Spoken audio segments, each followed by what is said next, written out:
Hello students, welcome to next lecture of vector algebra. Board level के लिए हम लोग सारे कॉन्सेप्ट्स कर लिए हैं और मैंने आपको बताया था कि अभी तक हम लोग सिर्फ एनसीईआरटी के प्रॉब्लम्स को ही करते आए थे और मैंने बोला था कि बाद में कुछ हम लोग ऐसे प्रॉब्लम्स को भी करेंगे जो कि काफ़ी कंसेप्चुअल हैं, जिससे आपका कंसेप्ट्स और बूस्टअप होगा। तो आज हम लोग सिर्फ प्रॉब्लम को ही करेंगे। तो जैसा कि आप देख पा रहे होंगे कि मैंने एक प्रॉब्लम लिखा हुआ है, इसको पहले हम लोग करते हैं, फिर आगे हम लोग कंटिन्यू करेंगे। आज सिर्फ हमारा प्रॉब्लम सेशन ही है, आज हम लोग सिर्फ प्रॉब्लम ही करेंगे। चलिए देखिए, पहला प्रॉब्लम, इसमें क्या कहा जा रहा है जरा आप ध्यान दें। तो देखिए आप, इसमें आपसे कहा जा रहा है कि if A and B are vectors such that magnitude of A 2, magnitude of B 3 and A dot B 4 है, तो आपको ए माइनस बी का मैग्नीट्यूड पता करना है। तो जैसे आप देखो क्या गिवन है, पहले वो हम लोग लिख लिया जाए। तो गिवन है मैग्नीट्यूड ऑफ वेक्टर ए कितना है, ये 2 है। मैग्नीट्यूड ऑफ वेक्टर बी कितना है, 3 है। एंड ए डॉट बी हमको गिवन है कि ए डॉट बी कितना है, 4। हमको वैल्यू किसका पता करना है, तो इसका magnitude of A minus B हमको निकालना है। तो आप जब भी इस तरह के प्रॉब्लम्स को देखें ना, तो मैग्नीट्यूड वाला जहां भी प्रॉब्लम हो, तो मैग्नीट्यूड को आप हटा करके, रिमूव करके वेक्टर को अगर आपको यूज करना हो, तो उसका एक ही तरीका आप जानते हैं कि हम ये जरूर जानते हैं कि ए डॉट ए क्या होता है, तो मैग्नीट्यूड ए का स्क्वायर होता है। तो उसी कॉन्सेप्ट्स पर अगर हम लोग इसको क्या करेंगे कि वी कैन राइट, क्या हम लिख सकते हैं इस रिजल्ट को, वो थोड़ा आप ध्यान दीजिएगा। वी कैन राइट, हम इस मॉडुलस वाले को, मैग्नीट्यूड वाले को स्क्वायर कर देते हैं। तो vector A minus vector B के मैग्नीट्यूड का स्क्वायर। तो हम लोग इधर लिख सकते हैं vector A minus vector B का dot product vector A plus vector B के साथ, sorry vector A minus vector B के साथ, है ना। अभी तो हम जानते हैं किसी वेक्टर का उसी वेक्टर से डॉट प्रोडक्ट कितना हो जाएगा, तो उसके मैग्नीट्यूड का स्क्वायर हो जाएगा। तो बिल्कुल आप यहां भी देख पा रहे होंगे कि हमको ये निकालना था, हमको स्क्वायर नहीं निकालना, लेकिन स्क्वायर करने से ये फायदा हुआ कि हमको ए माइनस बी और ए माइनस बी का डॉट प्रोडक्ट मिल गया 2 बार। इसकी जो भी वैल्यू आएगी, हम इस स्क्वायर को उधर भेज के अंडर रूट कर देंगे, तो हमको magnitude of vector A minus B मिल जाएगा। देखिए अब हम लोग इसको क्या कर सकते हैं, इनका डॉट प्रोडक्ट निकाला जाए। पहले हम लोग डॉट प्रोडक्ट पे बेस्ड ही प्रॉब्लम्स करेंगे, फिर क्रॉस प्रोडक्ट पर कुछ मिक्स प्रॉब्लम भी हम लोग करेंगे। उसके लिए आपको टेंशन नहीं रहेगा, क्योंकि हम लोग सब पढ़ चुके हैं, इसलिए कहीं डॉट कहीं क्रॉस मैं ले लूंगा क्वेश्चन में। तो ये क्या हो गया है, क्या हो जाएगा, ये vector A dot vector A, फिर यहां प्लस यहां पे माइनस, तो हो जाएगा माइनस ए डॉट बी। फिर बी का करेंगे ए से, तो ये भी माइनस बी डॉट ए लिखें या ए डॉट बी लिखें, बात तो बराबर है। और फिर ये माइनस माइनस प्लस हो जाएगा बी डॉट बी। तो अब आप देखो, तो मैग्नीट्यूड ऑफ वेक्टर ए का स्क्वायर हो जाएगा A dot A, minus A dot B दोनों का सेम साइन है, तो ये 2 टाइम्स हो जाएगा ए डॉट बी, और प्लस ये हो जाएगा मैग्नीट्यूड ऑफ बी का स्क्वायर। तो अब जरा आप देखो, ए का मैग्नीट्यूड आपको गिवन है कितना, 2, तो 2 का आप स्क्वायर करेंगे तो 4। ए डॉट बी की वैल्यू आपको गिवन है 4, अगर हम लोग 4 को 2 से मल्टीप्लाई करेंगे तो हो जाएगा 8। बी का मैग्नीट्यूड गिवन है 3, जब हम स्क्वायर करेंगे तो 9। तो ये आ गया हमारा कितना, तो magnitude of vector A minus vector B का होल स्क्वायर आ गया 5। लेकिन प्रॉब्लम में हमसे क्या पूछा जा रहा है, सिर्फ मैग्नीट्यूड, ये स्क्वायर है, तो बस हम लोग स्क्वायर को उधर कर देंगे। तो magnitude of A minus B is equal to root under 5। तो ये हमारा आंसर हो गया, रूट अंडर 5। इसी प्रॉब्लम में अगर मान लो कि आपसे ये पूछा जाता कि आप ये बताइए कि magnitude of vector A plus B अगर आपको बताना रहता, तो इसको भी हम लोग बिल्कुल इसी तरह से बनाते, पहले हम इधर इसको स्क्वायर कर लेते और फिर हम इसको लिख सकते थे vector A plus vector B का dot product vector A plus vector B के साथ। तो क्या आ जाता ये ए डॉट ए, तो मैग्नीट्यूड ए का स्क्वायर फिर प्लस ए डॉट बी और फिर बी डॉट ए, तो 2 टाइम्स आ जाता ए डॉट बी और प्लस बी डॉट बी आ जाता मैग्नीट्यूड बी का स्क्वायर। ए का मैग्नीट्यूड गिवन था 2, तो 2 का हम लोग स्क्वायर करते 4, ए डॉट बी है 4, तो 4 इंटू 2 हो जाता 8 और ये हो जाता 9।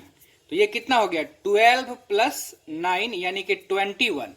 मतलब अगर हमसे ये पूछा जाता कि magnitude of A plus B कितना होगा तो उसका आंसर आएगा √21। तो मेनली मैं आपको यहां से ये सिखाना चाह रहा हूं कि अगर आपको एक ध्यान देंगे कि कभी भी अगर मैग्नीट्यूड वाली इस तरह की क्वेश्चंस आए तो उसको हम लोग इसी तरीके से सॉल्व करते हैं, स्क्वायरिंग कर करके। चलिए आगे बढ़ते हम लोग नेक्स्ट प्रॉब्लम की तरफ। देखिए नेक्स्ट प्रॉब्लम है, ये हम लोग करते हैं। ये प्रॉब्लम 2012 या 2013 में सीबीएसई बोर्ड में आया हुआ प्रॉब्लम है। करते हैं इसको हम लोग। पहले प्रॉब्लम को समझते हैं कि प्रॉब्लम में क्या कहा जा रहा है। तो प्रॉब्लम में आपको गिवन ये है कि 3 वेक्टर आपको गिवन है। वेक्टर ए है I cap plus 4j cap plus 2k cap, vector B है 3i cap minus 2j cap plus 7k cap and vector C है 2i cap minus j cap plus 4k cap. आपसे कहा जा रहा है कि आप वेक्टर p पता कीजिए, find a vector p। p ऐसा वेक्टर है जो परपेंडिकुलर है वेक्टर a पर और वेक्टर b पे, और अगर आप p का डॉट प्रोडक्ट इस c वेक्टर के साथ लेते हैं तो उसकी वैल्यू है 18। तब हम लोगों को यहां पता करना है कि वेक्टर p कितना होगा या क्या होगा। तो पहले तो हम लोग लैंग्वेज लिख लेते हैं, क्योंकि हम लोगों को बोर्ड का एग्जाम देना है तो लैंग्वेज लिखना अच्छे से आपको आना चाहिए। तो given vector a is equal to I cap plus 4j cap plus 2k cap, vector b is equal to 3i cap minus 2j cap plus 7k cap and vector c is equal to 2i cap minus j cap plus 4k cap. ये 3 vector हम लोगों को given है। हमको p vector पता करना है जो a और b पे परपेंडिकुलर है और c के साथ उसका डॉट प्रोडक्ट 18 है, p डॉट c 18 है, ऐसा आपको गिवन है। तो हम पहले मान लेते हैं कि let vector p is equal to, vector p equal है किसके, ये हम मान लेते हैं कि वेक्टर p इक्वल है p1i cap plus p2j cap plus p3k cap. हम मान लिए कि यही हमारा वेक्टर p है, p1i cap plus p2j cap plus p3k cap, और इसको हमने मान लिया रिजल्ट नंबर 4। अब मैं यहां पे लिख सकता हूं कि फ्रॉम क्वेश्चन में ये गिवन है कि वेक्टर p जो है वो वेक्टर a पर परपेंडिकुलर है और वेक्टर p जो है वो वेक्टर b पर भी परपेंडिकुलर है। यानी हम लिख सकते हैं from question vector p is perpendicular to vector a and vector p is perpendicular to vector b। और आप जानते हैं डॉट प्रोडक्ट के कॉन्सेप्ट से कि अगर p परपेंडिकुलर है a पर तो इसका मतलब क्या हो जाएगा कि vector p dot vector a कितना हो जाएगा, 0 हो जाएगा, है ना। p और a परपेंडिकुलर हैं तो उनका डॉट प्रोडक्ट 0 हो जाएगा। अब मैं p का और a का डॉट प्रोडक्ट निकाल रहा हूं, तो p है p1i cap p2j cap p3k cap और a वेक्टर ये है हमारा। आपको पता है कि डॉट प्रोडक्ट में हम लोग कंपोनेंट फॉर्म में कोफिशिएंट्स को मल्टीप्लाई करते हैं, i वाले को y से, j वाले को j से, k वाले को k से। तो p का a से डॉट प्रोडक्ट, तो p1 को 1 से करेंगे तो हो जाएगा p1, यहां भी प्लस है यहां भी प्लस है, p2 को 4 से तो 4p2 और फिर 2 को किससे, तो P3 से, तो प्लस 2P3। तो ये वैल्यू किसके इक्वल होना चाहिए, 0 के। इसको हमने बोल दिया रिजल्ट नंबर 5। ठीक है ना। यहां इसको ना लिख के अब हम नीचे लिख लेते हैं। And vector P is also perpendicular to vector B।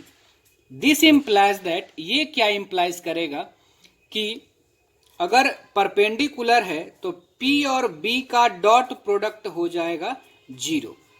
और P और B का अगर हम लोग डॉट प्रोडक्ट देखें तो B वेक्टर ये है आपका और ये P है, तो dot product 3P1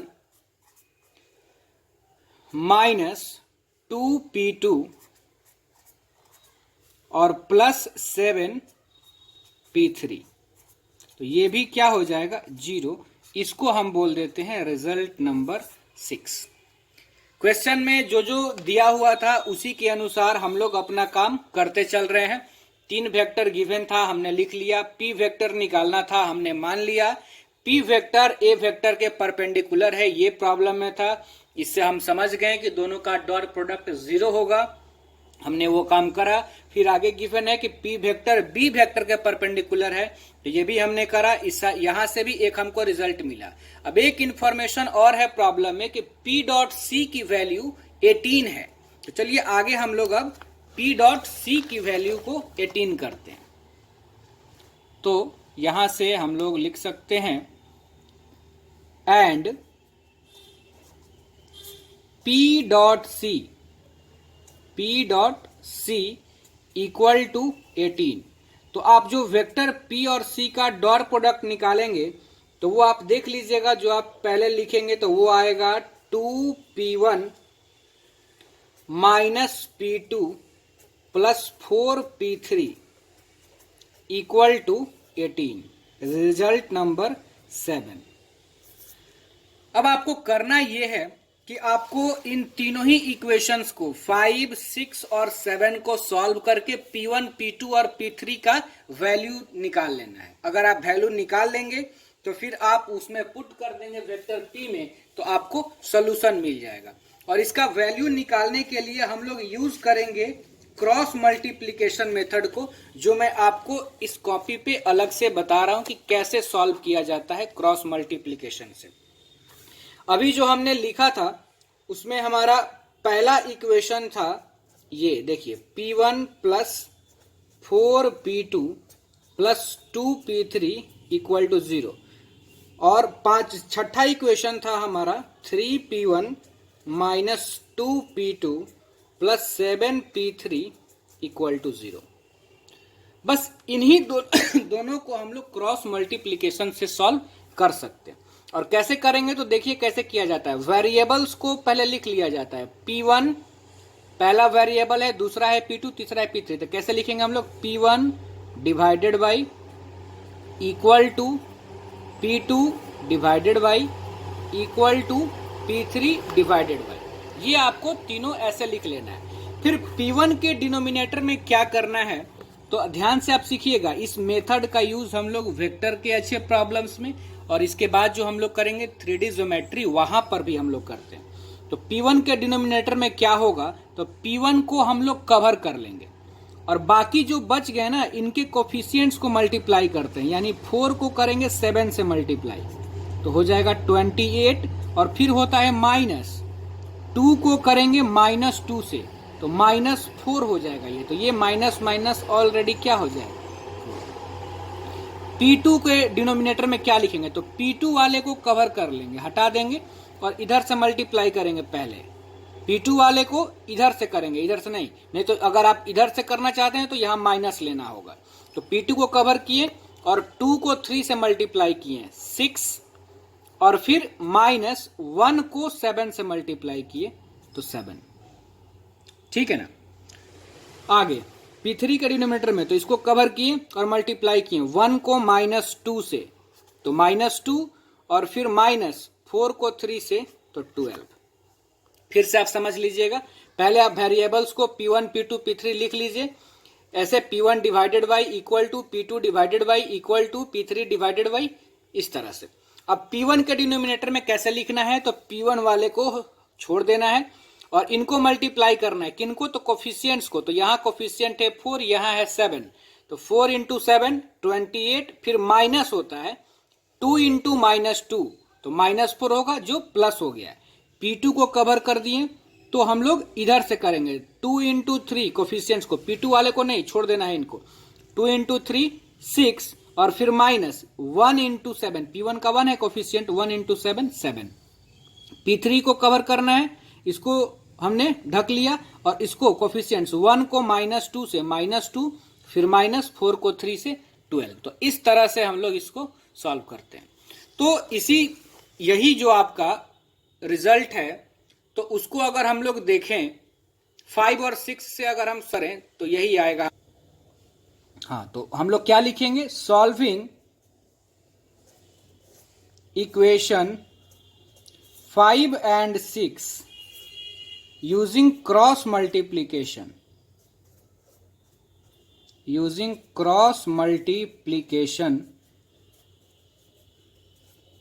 we get। तो देखिए क्या मिलेगा, एक बार आपको ज्यादा क्लियरली समझ में आए इसलिए मैं यहां पे फिर से उसी इक्वेशंस को जो मैंने अभी आपको समझाया उसको लिख लेता हूं। क्या? P1 plus 4P2 plus 2P3 equal to 0, ये आया था। और दूसरा इक्वेशन हमारा आया था 3P1 minus 2P2 plus 7P3 equal to 0। और ये हम लोग उसी में लगाएंगे जिसमें एक साइड 0 होता है। यहां पर क्या था कि एक साइड 18 था, तो इसलिए हमने इस इक्वेशन को अभी छेड़छाड़ नहीं किया है। बाकी 5 और 6 में 0 आया था, तो हम उन्हीं को क्रॉस मल्टीप्लीकेशन मेथड से सॉल्व कर रहे हैं। तो चलिए क्या हो जाएगा, ये P1 divided by equal to P2 divided by equal to P3 divided by. P1 के डिनोमिनेटर में P1 को कवर करेंगे, 4 इंटू 7 क्या हो जाएगा? 28, माइनस 2 इंटू -2, तो माइनस माइनस प्लस हो जाएगा 4। P2 को इधर से करेंगे, इधर से नहीं, क्यों? क्योंकि इधर से करेंगे तो माइनस लेना पड़ेगा, ये आप ध्यान पे रखिएगा। तो P2 को कवर किए, 2 इंटू 3 6, माइनस 1 इंटू 7 7। P3 को कवर किए तो 1 इंटू -2, तो हो गया -2, और -4 इंटू 3 तो हो जाएगा 12। अब इसको हम लोग क्या लिख सकते हैं? देखिए ये आ गया P1 upon 32 equal to P2 upon -1 equal to P3 upon -14। और इन सब को चूंकि सब रेशियो में है तो हम इनको K के इक्वल मान लेते हैं। ये सारे रिजल्ट किसके इक्वल है? K के। तो दिस इंप्लाइज दैट जब हम लोग P1/32 को K के इक्वल करेंगे तो आपको P1 की वैल्यू मिल जाएगी कितनी? 32K। P2/-1 को K के इक्वल करेंगे तो P2 की वैल्यू मिल जाएगी -K। और P3/-14 को करेंगे तो P3 की वैल्यू मिल जाएगी -14K। अब यही P1, P2 और P3 की वैल्यूज को हम लोग कहां पे पुट करेंगे? 7 में, है ना? तो हम लोग इनको पुट कर दिया जाए तो लिखते हैं पुट वैल्यूज ऑफ, या ऐसे कर देते हैं these values, put these values in 7 we get. तो चलो देखो आप क्या मिलेगा। ये है 2P1, तो P1 है 32 के और ये है 2P1, तो 32 इंटू 2 तो हो जाएगा कितना? 64K। फिर ये है -P2 और ये है -K, तो ये हो जाएगा प्लस का K। और ये P3 कितना है? -14, और ये 4 से मल्टीप्लाई होगा तो माइनस का 56K इज इक्वल टू 18। अब यहां से आपको, अब इतना तो समझ में आ रहा होगा कि यहां से आपको K का वैल्यू मिल जाएगा। तो चलिए K की वैल्यू निकाल लिया जाए। तो ये हो जाएगा 64K प्लस K 65K, और 65K में से 56K घट गया तो आ गया हमारा 9K is equal to 18। This implies that K की वैल्यू कितनी मिल गई? 2। और अगर आप इस K की वैल्यू को इसमें पुट कर देंगे तो आपको P1 मिल जाएगा। Therefore P1 is equal to 2 रखिए तो 64, P2 कितनी? -2, और P3 कितनी 2 रखने पे -28। हेंस वेक्टर P कितना, तो वेक्टर P हमने कितना माना था P1 i cap plus P2 j cap plus P3 k cap. तो बस वैल्यू रख दीजिए P1 i कैप यानी कि 64 i cap, P2 j cap तो -2 j cap, P3 k cap तो -28 k कैप। तो ये हमारा आंसर हुआ।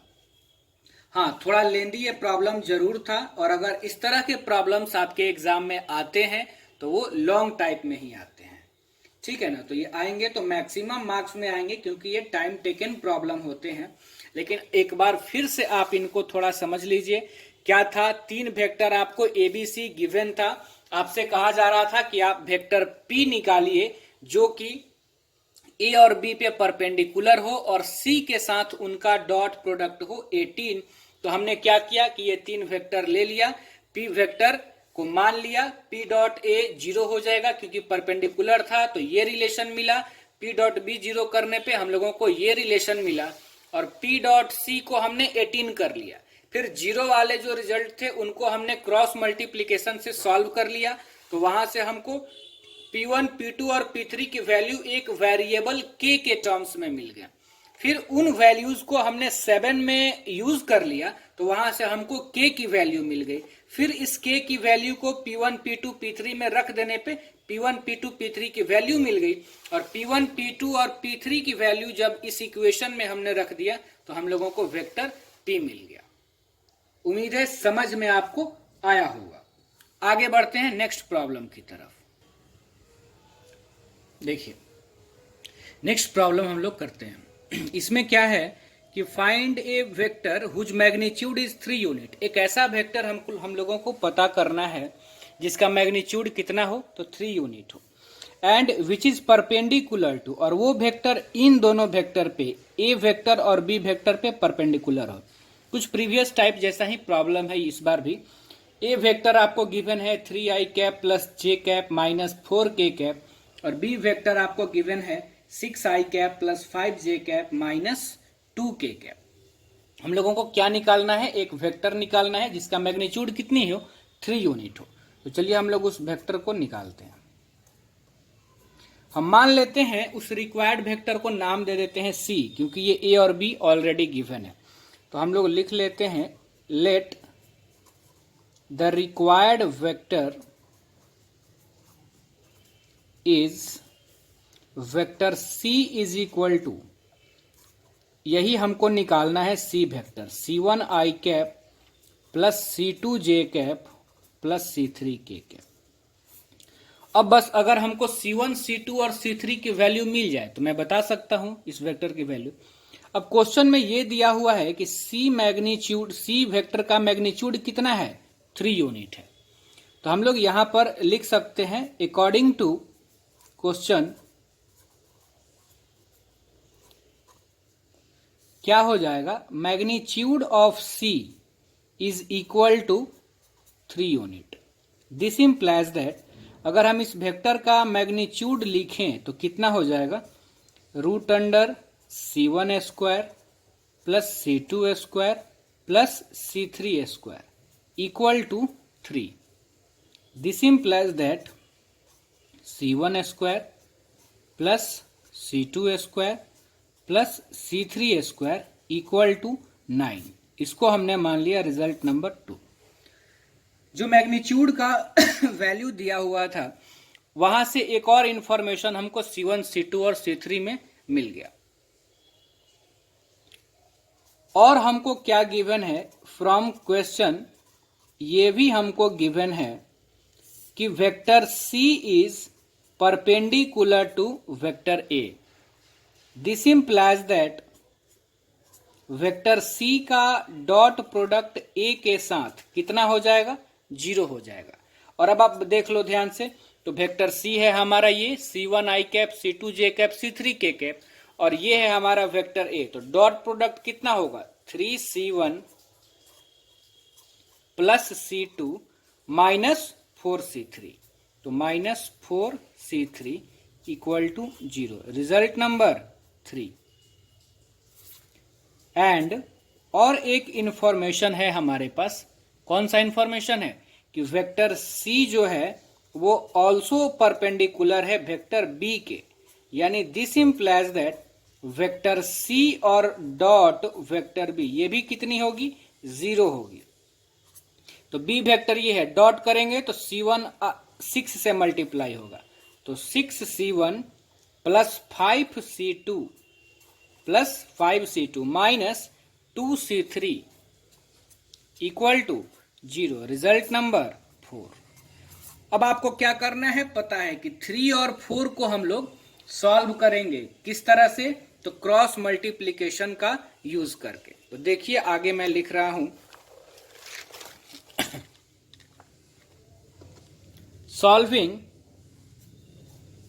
Solving equations 3 and 4 by using cross multiplication,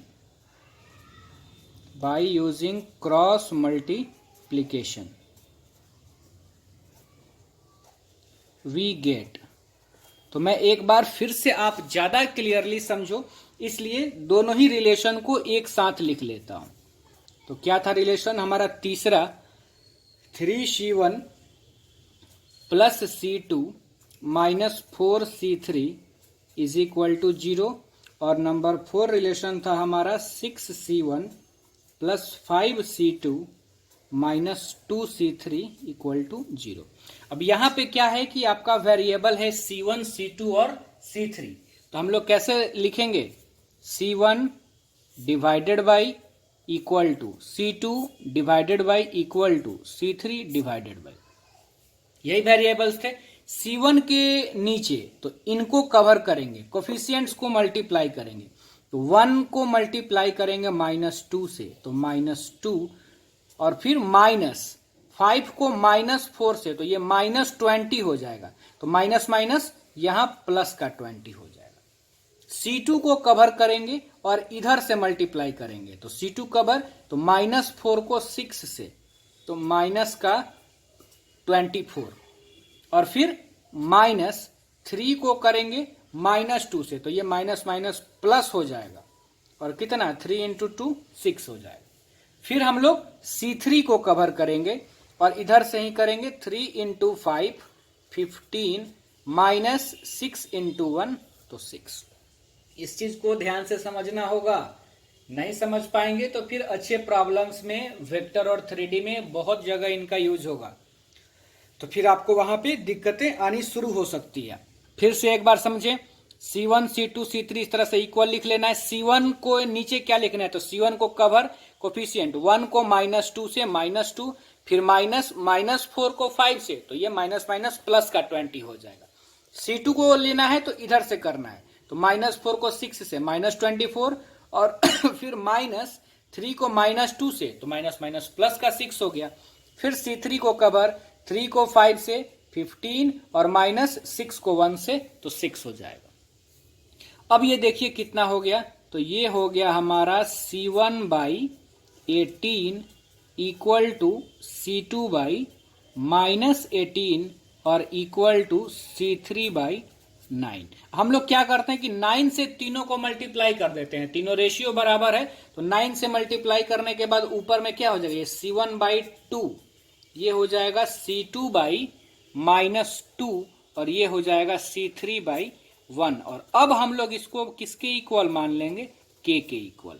तो यहां से मिल जाएगा C1 इज इक्वल टू, इसको बराबर करेंगे तो C1 की वैल्यू 2K, इसको करेंगे K के बराबर तो C2 की वैल्यू -2K, और इसको करेंगे तो C3 की वैल्यू 1 × K, तो हो जाएगा K। अब पुट दिस वैल्यूज, अब इन वैल्यूज को हम पुट कर देंगे इक्वेशन 2 में, वी गेट। अब इक्वेशन 2 जरा मैं आपको दिखा दे रहा हूं, ये देखिए हमारा इक्वेशन 2 था, C1² C2² C3², तो इसमें हम लोग पुट कर देते हैं इस वैल्यू को, C1 C2 और C3। तो C1² तो 2K का स्क्वायर करेंगे तो कितना हो जाएगा, 4K² प्लस C2² तो -2K का भी स्क्वायर करेंगे तो 4K² प्लस C3 स्क्वायर, तो K का स्क्वायर करेंगे तो K का स्क्वायर, और वहां पे रिजल्ट था C1 square C2 square C3 square 9 के इक्वल, तो हम लोग क्या करेंगे, इसको लिखेंगे 9। This implies that 9K square is equal to 9, तो K square is equal to 1, और अगर K स्क्वायर इक्वल टू 1 है तो K की वैल्यू 1, तो यहां से हम लोग किसकी वैल्यू ले लिए, K की वैल्यू 1 है ना। अब इस K के वैल्यू को हम कहां पुट करेंगे, तो C1 में C2 में और C3 में। अब इसमें अगर हम पुट कर देंगे तो C1 की वैल्यू कितनी मिल जाएगी हमारी, K 1 है तो 2 इंटू 1 2, C2 के जगह पे -2 और C3 के जगह पे 1। अब यहां आप -1 भी ले सकते हैं, ठीक है ना, +1 और -1, तो -1 भी आप यहाँ पे वैल्यू रख सकते हैं। C1 C2 C3 का वैल्यू आप इक्वेशन 1 में रखिएगा, तो देयरफॉर रिक्वायर्ड वेक्टर C हो जाएगा C1 I कैप यानी कि 2 I cap minus C2 J cap और प्लस C3 K कैप, तो ये वेक्टर हमारा हो जाएगा। -1 भी आप लीजिए, वैल्यू देख लीजिए, मैग्नीट्यूड देख लीजिए, C का 3 यूनिट आता है कि नहीं, और जो आपको वेक्टर A और B दिया है उसके परपेंडिकुलर है कि नहीं, तो वहां से आपको भी पता चल जाएगा। बढ़ते हैं नेक्स्ट प्रॉब्लम की तरफ। देखिए नेक्स्ट प्रॉब्लम हम लोग करते हैं। इस तरह का प्रॉब्लम्स एनसीईआरटी में भी था, मैंने आपको कराया था। देखिए इसमें क्या कहा जा रहा है कि A, B and C are 3 vector such that A का मैग्नीट्यूड है 5, B का 12, C का 13, एंड ये आपको गिवन है A plus B plus C is equal to 0 vector. तो इसकी वैल्यू निकालनी है, A dot B, B dot C, C dot A। अब मैं लैंग्वेज नहीं लिख रहा हूं, मैंने लैंग्वेज लिखना बहुत सारे क्वेश्चंस में आपको सिखाया है, उम्मीद है अब आप सीख चुके होंगे। अब मैं बस जल्दी जल्दी प्रॉब्लम्स को कर रहा हूं। तो देखिए ये टर्म्स कैसे क्रिएट होंगे जब हम लोग स्क्वायरिंग करेंगे, तो इसके लिए एनसीईआरटी में भी जो प्रॉब्लम था हम लोग वही काम किए थे। हम A plus B plus C का डॉट ले लेते हैं, A plus B plus C, यानी दोनों तरफ हम स्क्वायरिंग कर दिए, तो A plus B plus C 0 के इक्वल है, तो इधर 0 डॉट 0 हो जाएगा, तो 0 ही रहेगा।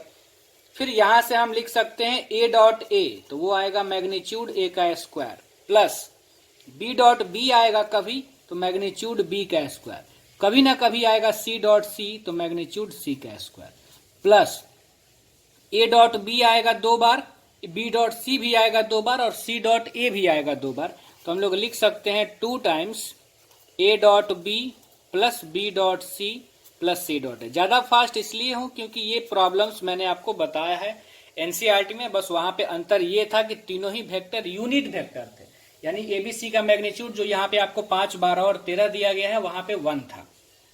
तो ये चलिए कितना हो जाएगा, देखिए A का मैग्नीट्यूड है 5, 5 का स्क्वायर 25, B का है 12, 12 का स्क्वायर 144 और प्लस C का है 13, 13 का square 169 plus 2 times A dot B plus B dot C plus C dot A equal to 0।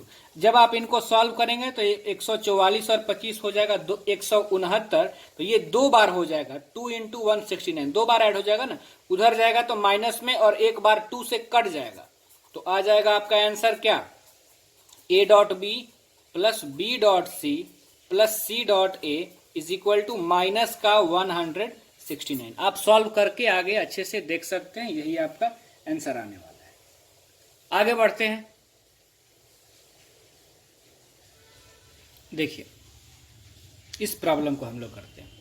इसमें दिया हुआ है कि if the sum of 2 unit vectors A cap and B cap is a unit vector. 2 unit vector है आपका A cap, ये भी unit है, B कैप ये भी यूनिट वेक्टर, और इनका जो सम है वो भी यूनिट वेक्टर है। यानी प्रॉब्लम में ये गिवन है कि A cap plus B cap दोनों का सम हो गया, ये भी क्या है, तो यूनिट वेक्टर है। आगे कहा जा रहा है आपको ये शो करना है so that magnitude of their difference, यानी इनका सम जो है वो तो यूनिट वेक्टर हो गया, अब इनके डिफरेंस का मैग्नीट्यूड, किनका डिफरेंस, तो दोनों वेक्टर, यानी आपको ये शो करना है कि A cap minus B cap, वही ना, ध्यान से देखिएगा, so that magnitude of their difference, उनके डिफरेंस का मैग्नीट्यूड कितना होगा, तो √3, ये रिजल्ट हम लोगों को शो करना है। दिया क्या है, यूनिट वेक्टर है ए कैप बे कैप, और ए कैप प्लस बी कैप भी क्या है, यूनिट वेक्टर है। तो हम लोग यहां से लिख सकते हैं कि क्लियरली ए कैप प्लस बी कैप का जो मैग्नीट्यूड होगा वो कितना होगा, 1। क्यों, क्योंकि यूनिट वेक्टर है, ऐसा तो प्रॉब्लम में ही गिवन है। हम दोनों तरफ अगर स्क्वायरिंग कर दें तो इधर हो जाएगा A cap plus B cap के मैग्नीट्यूड का स्क्वायर इक्वल टू 1। अब किसी वेक्टर के मैग्नीट्यूड का स्क्वायर है तो उसको हम क्या लिख सकते हैं कि उसी वेक्टर का डॉट प्रोडक्ट उसी वेक्टर से, A cap plus B cap equal to 1। अब जरा देखो तो A cap dot A cap क्या हो जाएगा, मैग्नीट्यूड ए कैप का स्क्वायर, फिर A cap dot B cap, फिर B cap dot A cap, तो 2 बार आएगा A cap dot B cap, और फिर plus B cap dot B cap क्या हो जाएगा, तो मैग्नीट्यूड बी का square equal to 1। A cap और बी कैप भी ऑलरेडी यूनिट वेक्टर थे, तो इनकी भी मैग्नीट्यूड कितनी हो जाएगी, 1। और इसको तो ऐसे ही रहने देंगे, क्योंकि अगर हम फॉर्मूला अप्लाई करेंगे तो हमको तो थीटा पता ही नहीं है। ये भी 1 हो गया, ये 1, एक 1 तो हमारा कैंसिल हो जाएगा। तो यहां से आपको ए कैप डॉट बी कैप मिल जाएगा, 1 उधर जाएगा -1, 2 आएगा डिवाइड में, तो A cap dot B cap हमको मिल गया कितना, -1/2। शो करना है ये रिजल्ट कि दोनों वेक्टर के डिफरेंस का मैग्नीट्यूड √3 होगा। तो चलिए अब उसी को हम लोग लेके चलते हैं। और मैंने आपको अभी बताया था कि जब भी आपको डिफरेंस वगैरह में मैग्नीट्यूड हो, डिफरेंस रहे या ना रहे, मैग्नीट्यूड की बात हो तो स्क्वायरिंग करके ही हम लोग उसको बनाते हैं। तो हम लोग क्या करते हैं कि इनको स्क्वायरिंग करके सॉल्व कर लेते हैं कि A cap minus B cap के मैग्नीट्यूड का स्क्वायर, तो इसको क्या लिख सकते हैं बताओ, A cap minus B cap dot A cap minus B cap. तो ये देखो क्या हो जाएगा, A cap dot A cap, तो मैग्नीट्यूड ए कैप का स्क्वायर, फिर माइनस ए डॉट बी और माइनस बी डॉट ए, तो 2 times A cap dot B cap, और minus minus plus magnitude of B cap का स्क्वायर। ये unit vector था तो 1 हो गया, -2 ए डॉट बी की वैल्यू हम लोगों ने निकाला है, कितनी है, तो -1/2 है, और प्लस बी कैप भी यूनिट वेक्टर है तो ये भी 1 हो गया। ये 2 कैंसिल हो जाएगा, तो ये 1 माइनस माइनस +1 +1, 3 बार 1 आ जाएगा तो 3। तो 3 किसकी वैल्यू आई, तो magnitude of A cap minus B cap के स्क्वायर की। और क्या शो करना था कि A cap minus B cap का मॉडुलस, तो बस स्क्वायर को उधर भेज दो तो √3। यही हम लोगों को प्रूफ करना था, है ना। अब इससे आगे के प्रॉब्लम्स हम लोग और नेक्स्ट लेक्चर में सीखेंगे। अभी भी कुछ अच्छे प्रॉब्लम्स, प्रॉब्लम्स तो बहुत हैं, सारे कराने संभव नहीं है। आप बना भी सकते हैं, जो आपको दिक्कत हो मुझे व्हाट्सअप कर सकते हैं और आप उसका रिजल्ट पा सकते हैं, उसका सॉल्यूशन पा सकते हैं। तो आज हमारा इतना ही रहेगा आज के लेक्चर में, इससे आगे हम लोग नेक्स्ट क्लास में कंटिन्यू करेंगे। Thank you.